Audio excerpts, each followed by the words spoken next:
Allow me to introduce you to the best looking car that's on the road at the moment. It is a phenomenal looking machine.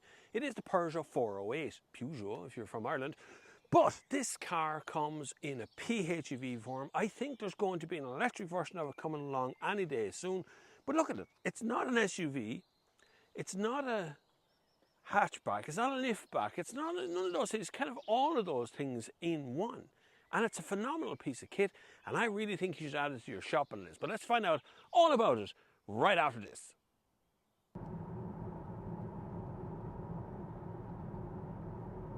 What Peugeot's done here, Peugeot, is reinvent the car. That's essentially what they've done. They've created a new class of car to fit into today's needs, and that's crucial because there is an anti-SUV feeling around right now, and I'm not talking about big Land Cruisers or something, massive cars, the ones that actually do some work. I'm talking about the mammy and daddy mobiles out there. The top 5 selling cars in Ireland, the top 2 are both these kind of SUV shaped cars that are probably 2-wheel drive and probably PHEVs or even diesels sitting at the top. And this shape of a car can actually replace that kind of thing because it's neither SUV nor is it a saloon or a hatchback or liftback solely. It's all of those things combined into one shape. It's got good ground clearance, it's got these plastic fairings on the side to give it that more butch look, and it also has plenty of power because there's 3 available engines. There are 3 available engines. A 3-cylinder 130 horsepower starts off the range, but there are also 2 hybrids. One is 180 horsepower and the other one is 225 horsepower. The PHEVs have a range fully charged claimed at about 63 kilometres, but realistically you're going to get less than that. And the whole range starts at about 40k in Ireland, but the GT spec you see listed here with a 225 brake horsepower PHEV would cost you 50 grand plus. There is tons of room in the back of this car. This seat is set for me, and you can see how much space I have in here as well. Look at that gap. I can happily sit here in comfort for the entire journey. I even get a centre armrest with cup holders and 2 USB-C ports.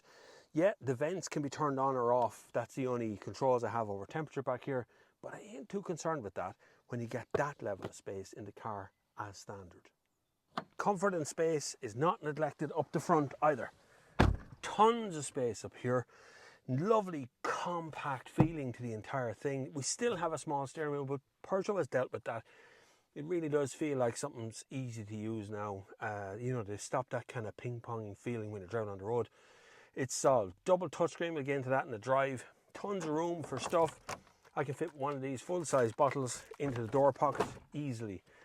Smaller pocket in here, but it's only got 2 USB ports in there. USB-C port up the front to run your Apple Carplay, wired, but it also does wireless, and there's wireless charger here too.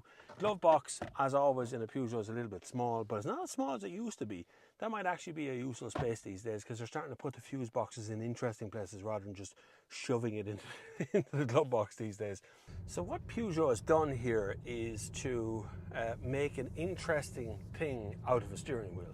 They've done it for a few years now, you get used to it, but what they've corrected is something in the power steering. I don't feel like I'm twitching it the whole time, which is what I felt like on the kind of older models.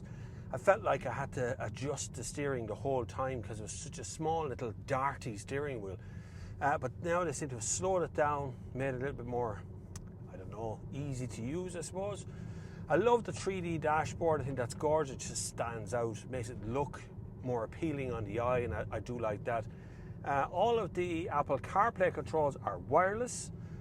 You can have it wired as well if you want. There's a wireless charger here too. They've added another touchscreen below the touchscreen with permanent controls on it. So the controls that are there are there for good. So you press the button for climate and it brings up all your climate control. Still clunky to use. Let's not make any mistake in thinking that it's still not as good as a physical button or switch or knob that turns up and down air conditioning, power, heating controls. I am that person who messes with things, changes it by 1 or 2 degrees. It's still a bit clunky. Not the worst it's ever been, but not the best either. There is physical buttons underneath those to bring up the air conditioning system again. You can press a physical button for that, but it still doesn't allow you to be able to adjusted without looking. You know, without looking at the screen, you do have to stab at the little touchscreen for a bit. That's a small fly in an otherwise fantastic ointment that Peugeot's come up with. Probably one of my favourite cars this year, the 408. I wasn't expecting it to be. I thought it was going to be another one of those kind of we just built another car moments. But look, design, feel, driving, spot on. This thing runs brilliantly as just a hybrid. So if you don't want to charge it up, you're just not interested in getting into the electric end of things, you can buy this as a full electric, about 60 kilometers range, but they promise it's more like 50 or even 45 if you drive it hard enough. But they promise 60. You will get 60 if you really try hard, you'll get there, but you really have to be competitive to get up around that 60. But if you don't want to charge that, this has been running as a hybrid since I left the car park back there, and it's been 0 kilometers on that because I didn't charge it for a whole weekend. We just drove around. We were in Wicklow yesterday, didn't really think about fuel or anything else. I put some petrol in it. I put some E10, by the way, we've E10 now, but I put some E10 petrol into it yesterday, and the fuel economy isn't too bad. I do find with E10, and I've used it a few times in the UK, in here, fuel economy is a little bit worse with E10, even in a modern engine. I just find that its combustion is different and its volatility is higher because of ethanol in it. Ethanol is a bit more corrosive as well. So there's a bit going on there, but I don't know if it's a massive change. I'll have to test it over a longer time, but and over more familiar cars. I need to put E10 in my own Leon because I know what kind of fuel economy that gets already.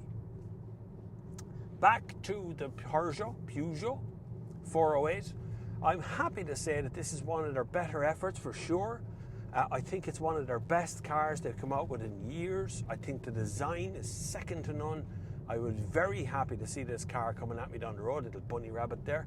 I'd be very happy to see this car coming on the road if I was in it.